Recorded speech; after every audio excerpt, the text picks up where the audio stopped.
On June 14, 2025, the United States will witness more than a spectacle of military precision, more than a thunderous parade, more than a televised event.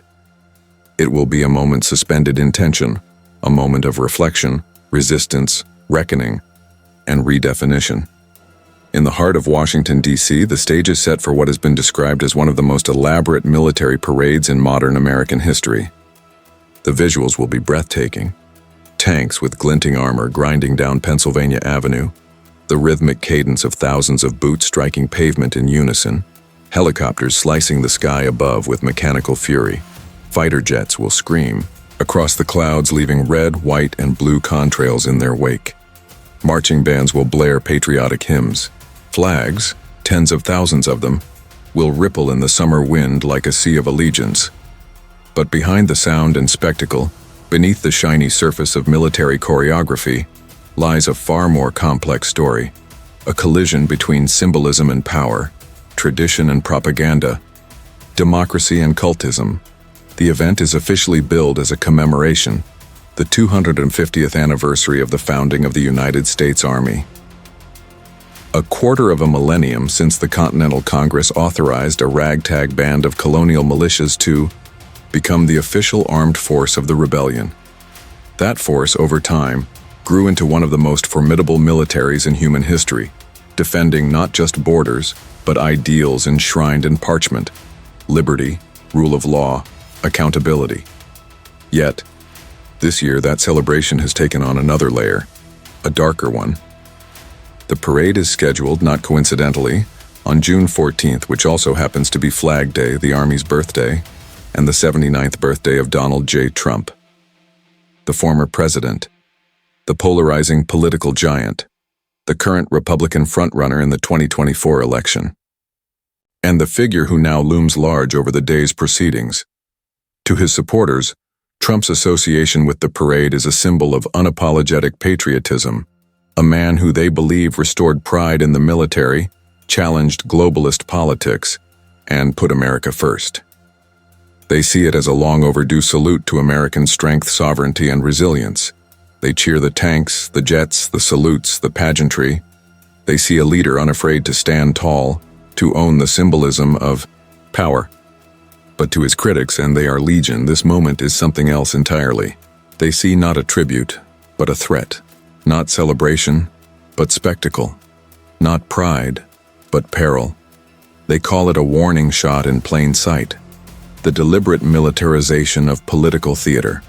A visual assertion that the armed forces, or at least their imagery, can be wrapped around the persona of one man. For them, the implications are chilling. An authoritarian aesthetic more at home in Red Square, Tiananmen, or Pyongyang than the National Mall.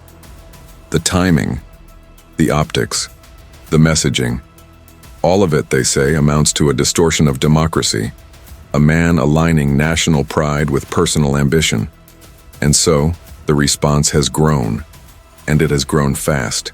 It has grown large. It has grown loud.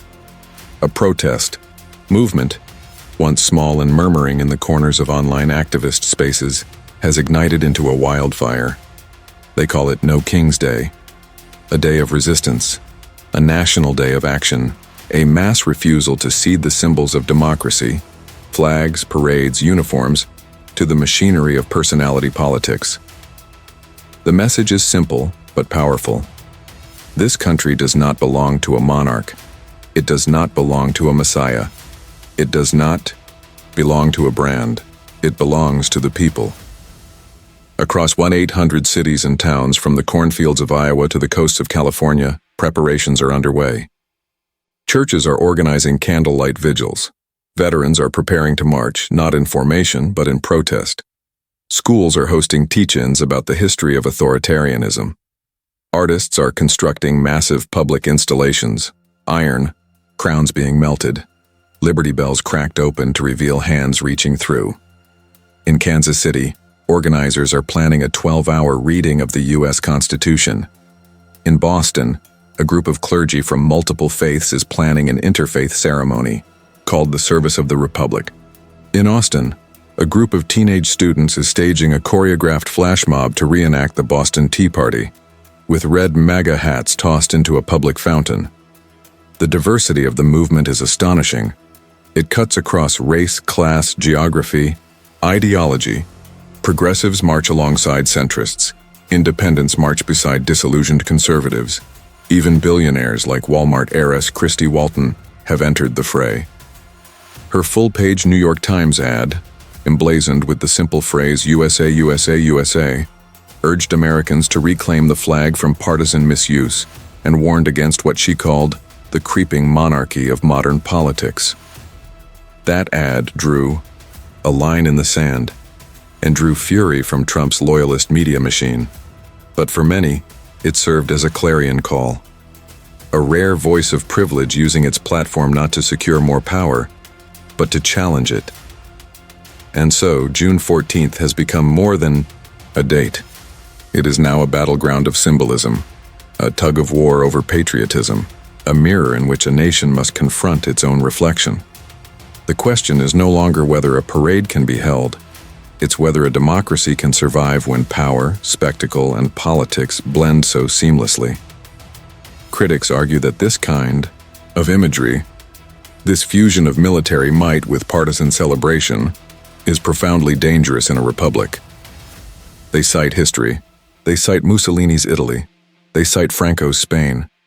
They cite the many leaders who once marched through capitals under banners of national strength, only to slowly chip away at civil liberties while the crowds cheered. But this is not 1920s Europe. This is 2025 America, and here the dissent is organized, passionate, and visible. Protesters are not hiding in shadows. They are stepping into the sunlight with signs that say, "Democracy, not dynasty." Resist the throne. The flag belongs to all of us loyal to country, not to king. Public squares will become stages for art, for protest, for history lessons. Some cities plan mass sit-ins in front of government buildings, entire blocks filled with silent seated citizens in red, white, and blue bandanas. Others plan choirs, puppet shows, theatrical performances reenacting moments from the American Revolution. And in the background, the state watches. Police departments from coast to coast have issued crowd alerts. The Department of Homeland Security has placed teams on high alert.